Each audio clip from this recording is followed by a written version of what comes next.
நாங்கள் முகமது கஞ்சின்னு ஒரு இடத்துல ஒரு நிலத்தை வாங்கினோம் ஆலயம் கட்டுறதுக்கு. ஒரு 50 பேர் ஆண்டவருக்குள்ளே வந்தாங்க. அவங்களுக்கு ஆலயம் கட்டுறதுக்கு முகமது கஞ்சின்னு பீகாரில் ஒரு இடம் இருக்குது. அங்கே ஒரு நிலத்தை வாங்கினோம். எங்களுக்கு ப்ராப்பர்ட்டி சேர்மன் இருக்கிற அவர்கிட்ட கேட்டு பாருங்க. அவரும் போய் பார்த்தாரு. எல்லாம் அளந்தாங்க, கட்டினாங்க, எல்லாம் தெரிஞ்சாங்க, ரிஜிஸ்ட்ரேஷன்லாம் பண்ணாங்க. கெட்ட போகிற நேரத்தில் வந்துட்டாங்க சத்துரு. இங்கே ஒரு ஆராதனை நடக்கூடாது, ஏசு கிறிஸ்துவின் நாம இங்கே சொல்லக்கூடாது அப்படின்னு சொல்லி எங்களை கட்ட விடாமல் ஆக்கிட்டாங்க.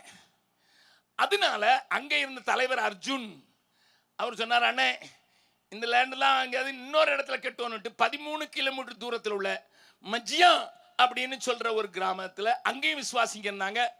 இங்கே ஒதுக்கப்பட்ட பணத்தை நாங்கள் அங்கே உபயோகப்பட கர்த்தர் உதவி செய்தார். சில நேரங்களில் ஒரு ஆலயத்துக்கு யாராவது காசு கொடுத்தா இப்படிப்பட்ட பிரச்சனை வரும்போது நாங்கள் அப்படி செய்ய வேண்டிய கட்டாயத்திற்குள் நிர்பந்தப்படுத்தப்படுகிறோம். கோயம்புத்தூருக்கு போயிருந்தேன் பிப்ரவரி மாதத்தில்.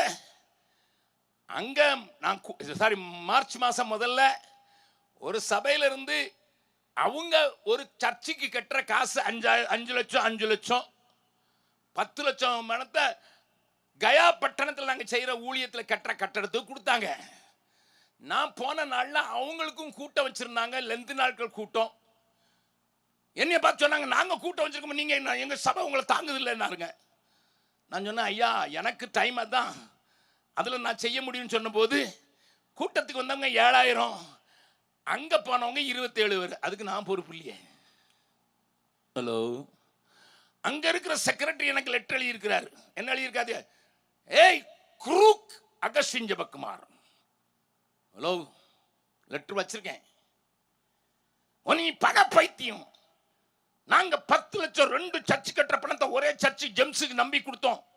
நீ நம்பிக்கை தகவலும் பிரதோலம் பண்ணி இங்கே கூட்டம் போட்டு 7000 பேரை கூட்டிட்ட. என் சபைக்கு ஒருத்தர் வரமாட்டேன்ட்டான். நீ நான் காரணம். அந்த 10 லட்சத்தை கொடு. நான் என்ன பதில் எழுதுன்னு தெரியுமா? கோயம்புத்தூரில் ஒரு டாய்லெட் கட்டுறதுக்கு 5 லட்சம் ரூபா.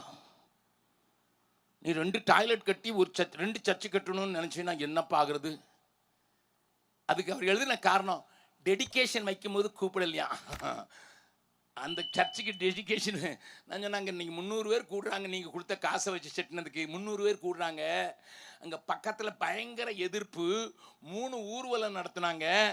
இங்கே ஆண்டவருடைய வார்த்தையை சொல்லக்கூடியவங்க இருக்கக்கூடாதுன்னுட்டு அதன் மத்தியில் நாங்கள் அங்கே மெதுவாக ஊழியம் செய்து 300 பேரால் நிரம்பி இருக்கிற ஒரு நல்ல சபை இருக்குது, நீங்கள் வந்து பார்க்கலான்னு சொன்னால் என்னைய நீ கூப்பிடலையே. அதனால் 10 லட்சத்தை திரும்ப தா. இதை காரணமாக காட்டி இங்கே கொஞ்சம் பேர் கொட்டடிக்கிறான்.